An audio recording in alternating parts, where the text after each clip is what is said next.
مساء الخير، أهلا بكم مشاهدينا في حلقة جديدة من برنامج الشعب يريد. ضيف حلقة الليلة المخرج خالد يوسف. خالد يوسف مخرج مصري، والده كان يشغل منصب العمدة في كفر شكر، درس بكلية الهندسة وتخرج منها عام 1990. كان رئيس اتحاد الطلبة بالجامعة، وسمحت له الظروف بالتعرف على المخرج السينمائي الراحل يوسف شاهين من خلال عروض أفلامه، وعمل كمخرج منفذ معه في فيلم اسكندرية نيويورك، وشارك في كتابة سيناريو أفلام المصير والآخر والمهاجر. أخرج العديد من الأفلام: حين ميسرة، هي فوضى، الرئيس عمر حرب، دكان شحاتة. تثير أفلامه دائما زوابع وتواجه اتهامات بتشويه صورة مصر والتركيز على حياة العشوائيات وزيادة الجرعة الجنسية في أفلامه. ماذا يريد أن يعرف الشعب عن هذا المخرج الشاب الثائر؟ أهلا وسهلا بالمخرج خالد يوسف. أهلا بيك. تفضل. مساء الخير. أهلا وسهلا فيك. تفضل. كنت عم تقول لي عندك اعتراض على القعدة. ما هي القعدة دي في لما بنيجي نعمل كومبوزيشن، يعني التكوين في الكادر، عايزين نبين مثلا اتنين، واحد مسيطر على واحد او واحد اقوى من واحد، فنقعد حد في كرسي اوطى من التاني فيبان كده ففي تحيز من الاول كده ليك. معنويات ففي كده بيعطوني معنويات، بيدوك معنويات ان انت الاقوى والمسيطر والمهيمن، ومع ذلك احنا اقل في حاضرين. اقل في الصورة. اهلا وسهلا فيك. اهلا بيك استاذ خالد. طبعا البرنامج اسمه الشعب يريد، والشعب يريد طبعا ان يعرف امور كثيرة واجابات كثيرة على عدد من الاسئلة، خصوصا انت تعتبر من القياديين الذين وقفوا مع هذا الشعب في لحظة حقيقة، في لحظة ثورة غيرت مجرى التاريخ في مصر. يعني اولا انا لا اعتبرت نفسي قياده ولا عمري هبقى قياده. انا كنت احد المشاركين في هذه الثوره، شأن كل ملايين المصريين من الثائرين ممكن والمناضلين. السؤال الاول: الشعب يريد ان يعرف. الشعب يريد ان يعرف. الشعب يريد ان يعرف كيف يهاجم خالد يوسف الاسلاميين الاخوان والسلفيين بشراسة وتقف معهم يدا بيد في ميدان التحرير. أنا وقفت معهم يدا بيد في بداية التحرير من أول يوم، من يوم 25 واعتقدت فعلا وقلت فيهم كلام كبير جدا، كلام عظيم جدا عنهم عبر 18 يوم، لأن أنا اعتقدت في وقتها أن هذا الميدان قد أفرز جيلا جديدا وأفرز تفكيرا مختلفا لكل التيارات السياسية. ولأن لقيت في الميدان روح الإخوان المسلمين كانت تقدم مصلحة الوطن ومصلحة هذه الثورة عن مصلحة التيار، وكل التيارات السياسية كانت شأنها شأن التيار الإسلامي في ممارستها في 18 يوم. وأنا الفكر المعارض ليا أنا ليا أن أنا انتقده وهو ينتقدني. في الوقت الحاضر متضامن؟ لا. بس يعني استعملوكم واستعملتوهم؟ لا، احنا ما استعملناش. انا ما استعملتهمش ولا حد استعملهم.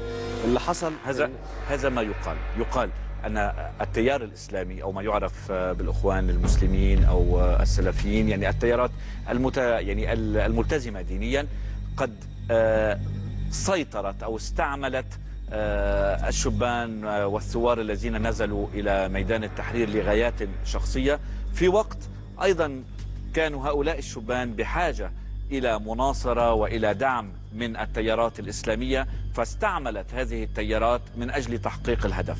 وعندما تحقق الهدف عاد الإسلاميون إلى ما كانوا إليه، وعادوا الثوار أو الشباب المتظاهرين إلى ما عادوا إليه، وهذا ما تثبته اليوم تقريبا. ده يعني مع اختلافي بس في المنهج بتاع حضرتك، لكن هو ده تقريبا الكونكلوجن. يعني النتيجة النهائية ان احنا فوجئنا ان الاخوان المسلمين اللي كانوا معانا يدا بيد ويقدموا مصلحة الوطن، فجأة بقوا يقدموا مصلحة تيارهم على مصلحة الوطن، وفجأة بقوا يدوروا على مكاسب. أين قدموا مصلحة تيارهم على مصلحة الوطن؟ يعني لما من أول ما سقط هذا النظام بإعلان تنحي مبارك، بدأت ممارسات الإخوان المسلمين كلها تصب في خانة فقط مصلحة تيارهم وليس مصلحة الوطن. مثال مثلا الانتخابات البرلمانية، لما قلنا ان احنا لسه مش جاهزين نعمل انتخابات برلمانية، ولسه هذا الشباب اللي هم أصحاب الثورة الحقيقية يعني المطلوب انت ما تخلينيش اكمل جمله. عفوا بس اتفضل. الفكره وصلت، بس هو المطلوب ان ينتظر فريق جهوزيه الفريق الاخر مكودر اصلا، يعني بجهوزيه تامه، سيجلس في المنزل وينتظر ان يجهز الفريق الاخر حتى بس مش مصارعه حره، مش مصارعه حره، يعني القضيه مش مصارعه حره، دي احنا دلوقتي بنؤسس وطن، بنعمل مصر الجديده، ولكن هناك منافسه سياسيه. ايوه، المنافسه السياسيه ديت لما تضر بمصلحه الوطن يبقى انا حتى لو كسبان فيها اقول لا مش عايز. كيف كان على الاخوان المسلمين ان ينتظر الفريق الاخر، وفور سقوط النظام بدأ الفريق الآخر يجاهر علنا لا لوصول الإخوان المسلمين إلى الحكم في مصر، حذاري من وصول الإسلاميين إلى مصر، لن نسمح بوصول الإسلاميين إلى مصر، ستنتهي الثورة وتنتهي مصر إذا وصل الإخوان إلى مصر. كيف كان له أن ينتظركم وأنتم تكونون له العداء وتنتظرون الفرصة للانقضاض عليه؟ بص، يعني طبيعة السؤال برضو مش موافق عليها، احنا لا قلنا حذاري ولا قلنا، ربما أنت لم تقل، ولكن ولا التيار اللي أنا بنتمي ليه، تيار القوى الوطنية كلها مؤمن وعنده قناعة حقيقية أن أصحاب الوطن الحقيقيين مش هم الإخوان المسلمين، يعني هم فصيل ضمن القوى السياسية، لكن هم صدروا المشهد أكنهم أصحاب مصر، أكنهم أصحاب الثورة، وهم الأمناء على الثورة، وهم اللي يستطيعوا أن يحركوا الشارع يمينا ويسارا، فهم اللي صوروا هذه الصورة وإحنا رافضين هذه الصورة. هم فصيل سياسي موجود له. من حماكم في موقعة الجمل؟ أتنكر أن شباب الإخوان هم من حموا الثوار في ميدان التحرير في موقعة الجمل؟ لا، مش موافق، ده كلام غير صحيح. اللي حمل الميدان كل شباب التيارات السياسية، كل القوى السياسية كانت بتشارك في الحماية، ولكن من كان في الواجهة؟ يعني من دافع بصدوره عن كل شباب الوطن موجود؟ كانوا يدافعون عن الميدان بأرواحهم، كل شباب الوطن دون استثناء، واكثر ناس كانوا فدائيين. لو عايز تتكلم على الفدائيه في الفعل، يعني اللي كانوا متعودين على حرب الشوارع اكثر بقى من الاخوان واكثر من كل القوى السياسيه، المشجعين الاهلي والزمالك اللي هم الالتراس، دول كانوا اكثر ناس، دول اللي شفتهم بعيني. لماذا عندما قال الاخوان انهم هم من حموا الثوار في ميدان التحرير في موقعة الجمل لم تقولوا لهم لا؟ أنا شخصيا رديت، قلت هم شاركوا، شأنهم شأن كل التيارات وشأنهم شأن كل شباب الوطن، لأن كان في شباب في الوطن لا ينتموا لأي تيارات سياسية كانوا موجودين في الميدان واستشهدوا. هل خالد يوسف والتيار الذي ينتمي إليه أو المجموعات التي تعملون معا هل ستحارب وصول تيار الإخوان المسلمين أو التيار السلفي أو التيارات الإسلامية إلى الحكم في مصر وإلى مش مقتنع يعني مش موافق على كلمة إن أنا أحاربهم، لأن إحنا أبناء وطن وإحنا بينا اختلافات تمنع وصولهم. يعني ولا أمنع وصولهم بالقوة ولا أحاول أن أمنعهم، أنا أحاول أن أروج لما أعتقده. إذا كان ما أعتقده ده السواد الأعظم هينضم لما أعتقده، أنا التيار بتاعي هو اللي هيدير البلاد. لو التيار الأعظم هو اللي انتمى للإخوان المسلمين هو اللي هيدير البلاد، وأنا راجل ديمقراطي. لو الإخوان المسلمين حكموا يحكموا، لو حكموا برأي فعلا أغلبية الشعب المصري يختارهم، أنا ما عنديش مشكلة. هل ممكن أن نراكم متحالفين في الانتخابات؟ لا أعتقد. ليه؟ لا أعتقد، لأن هم بقى في استعلاء، بقى في يعني القوة التنظيمية بتاعتهم غرتهم مش حقهم؟ نعم، لا مش حقهم، لأن عشان تكون يعني الثورة دي نجحت بجموع المصريين، ونجحت عشان كان في تجمع إرادات الشعب المصري كله حوالين هذه الثورة، ولم تنجح بفضل تيار الإخوان المسلمين ولا أي تيار سياسي آخر. وتيارات الإخوان المسلمين والتيارات السياسية الأخرى كلها على بعضها في قلب الميدان لا تمثل أكثر من 15%، وكان ال 85% شعب لا ينتمي لا للتيار اليساري ولا للتيار الليبرالي ولا للتيار الإخوان المسلمين. إذا كانت هذه النسب إذن منعوهم من الوصول. نعم، إذا كانت هذه النسب صحيحة أنا أؤكد لك، والانتخابات على الأبواب، أنا أؤكد لك أن الإخوان المسلمين لن يحصلوا على أكثر من 15-20% في أقصى حد ليهم وأقصى حلم ليهم. هم اللي بيصوروا إخوان المسلمين مدركين. بينما الرأي العام يعني لما تمشي بالشارع وتحكي بالسياسي وتسأل تقعد مع السياسيين كله بيقول لك إنه نفضل ألا يصل رئيس إلى الحكم في مصر ينتمي إلى الإخوان، ولكن نحن على ثقة أنهم سيجتاحون أكثر من نصف المقاعد النيابية إن غدا لنظيره قريب. نعم. وأنا متأكد أن النسب اللي أنا بقولها، أنا راجل ميداني، يعني ميداني بمعنى أن أنا. هل ممكن أن تندم يوما ما على الثورة؟ لا يمكن، لا يمكن، ولا يمكن الشعب المصري ده يندم على هذا، على أعظم. أنت شخصيا؟ أنا شخصيا لا يمكن هندم. الشعب يريد أن يعرف. الشعب يريد أن يعرف. الشعب يريد أن يعرف لماذا المناضل القومي خالد يوسف يتحمس لحزب نجيب ساويرس الليبرالي اقتصاديا ويذهب معه في جولات حول العالم، وكان آخر هذه الجولات إلى باريس. ما يجمع بينك وبين نجيب ساويرس وفكركم السياسي؟ أوكي. اللي يجمع بيني وبين نجيب ساويرس أولا صداقة. تمام. زائد ان الثوره دي عملت اعتقد غيرت مصلحه غير صداقه. يعني بمعنى ايه مصلحه؟ يعني عم ينتج لك افلامك السينمائيه. والله انا اي منتج في مصر يتمنى ينتج لي افلامي، لان انا افلامي بتحقق ارباح، فيعني انا ما حدش عامل لي فضل. يعني ما له بالجميل، ما له بالجميل، ما حدش له جميل عليا اصلا. لان انا اي منتج في مصر وما بقولهاش. نعم. وماديا؟ ماديا بمعنى بيديني اجري زي اي منتج اخر لو جه انتج هيديني اجري من خلال الصداقه. مالها؟ يعني رجل اعمال كبير عنده يعني مقتدر ماليا وماديا.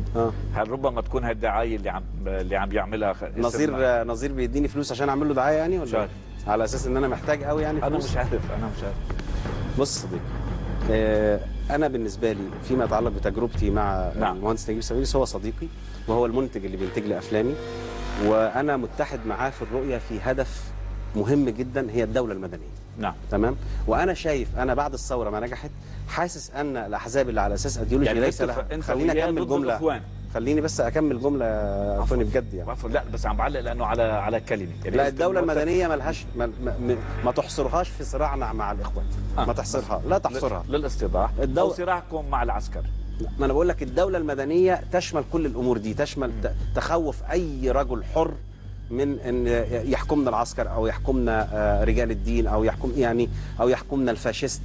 نعم. كل ده الدوله المدنيه بتمنع وصول رجال الدين، وتمنع وصول العسكر، وتمنع وصول الفاشيين الى الحكم. المهم يعني فيجمعني بقواسم مشتركه خلتني احس بعد تحليل ان المستقبل ليس لاحزاب ايديولوجيه، يعني المستقبل بتاع العالم كله على فكره. لو تلاحظ انت التجارب الاوروبيه كلها قايمه تلاقي نظام راسمالي واخد نصف تطبيقات الاشتراكيه جواه، لان ما عادش في حاجه اسمها دلوقتي رفاهيه ان انت تقدر تقول نظام راسمالي يغفر العداله الاجتماعيه. فنجيب ساويرس انا مش في الحزب بالمعنى الحقيقي انا اروج لحزب حزب نجيب ساويرس اللي هو المصريين الاحرار، واروج للحزب المصري الديمقراطي اللي هو رئيسه الدكتور محمود عبد الغار، واروج لحزب مصر الحريه اللي هو رئيسه عمرو حمزاوي.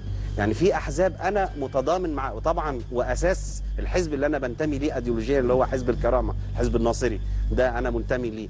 فكل هذه الاحزاب يعني انا ادعمها. الاحزاب الناصريه نعم اللي المفروض تكون انت عندك اولويه لها. ما هي انا عندي اولويه برضه، انا ما زلت عندي اولويه لهذا التيار وبديله كل الدعم.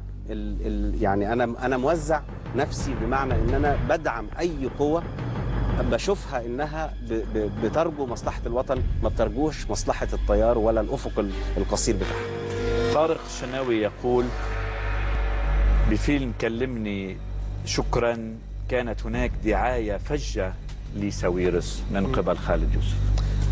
انا يعني هذا عبث انه يجي كمان بعد الثوره تسال فيه. يعني نجيب ساويرس هو ناقص كلمتين نقولهم عنه في فيلم عشان نلمعه، يعني هو ناقص شهرة. الدراما الفيلم، وقلت 100 مرة دراما الفيلم كانت بتحتم عليا ان هذا الشخص يبقى بيحلم انه يبقى شريك شركة اتصالات، وما ان منتج العمل ده صاحب شركة اتصالات اللاسلكية اللي هي موبينيل، فكان مستحيل ان انا اجيب شركة منافسة واحطها في الفيلم. مستحيل ان انا اقدر اعمل كده، يعني ادبيا ما اقدرش اجيبك انت صاحب شركه انافسك في قلب منتج انت بتعمله. والافيهات كلها كانت افيهات لطيفه جدا على في هذا في سياق كوميدي حقيقي، ما كانش لا ترويج لنجيب ساويرس. استاذك الراحل الاستاذ يوسف شاهين. نعم. استاذك الراحل الكبير يوسف شاهين، هل كان ليقبل ان تمر اعلانات او شبه دعايه في اعماله؟ لا ما عملتش اعلانات. ما عملتش اعلانات. انا كان لزاما عليا، يعني انا في فيلم خيانه مشروعه مثلا كان لزاما عليا اعمل كلوز اب، يعني لقطه مقربه لموبايل. هعمل ايه؟ غصب عني فصورته. وهو ده تعمل شيء غصب عنك؟ نعم. تعمل شيء غصب عنك؟ يعني غصب عني بمعنى ايه؟ ان الدراما بتفرض عليا ان انا اصور كلوز اب لموبايل، فالموبايل ده اذا السياسه فرضت عليك تعمل شيء غصب عنك؟ لا ليش بالدراما؟ خالص. لا، الضرورات الدراميه دي حاجه اخرى. اليوم في حملة على نجيب ساويرس بالرسوم اللي نزلها على تويتر ميكي وميني بمنقب. أين أنت من هذا الموقف؟ هل أنت هو نفسه طلع اعتذر. هو نفسه طلع اعتذر عن اللي عمله ده، وهو اخذها افشى نكته. يعني النكت المصريه ساعات بيحصل فيها نوع من التجاوز. انا مش في اطار الدفاع يعني عنه. أنت بتعتبره مخطئ؟ نعم. أنت هو بتعتبره نفسه قال انا بعتذر عن ده لاني انا خدتها في اطار نكته، بس طلعت متجاوزه واعتذر عنها الراجل يعني. فاصل، بعد الفاصل نعود للقسم الثاني من الشعب يريد، وهو الشعب يريد أن تسقط القناع.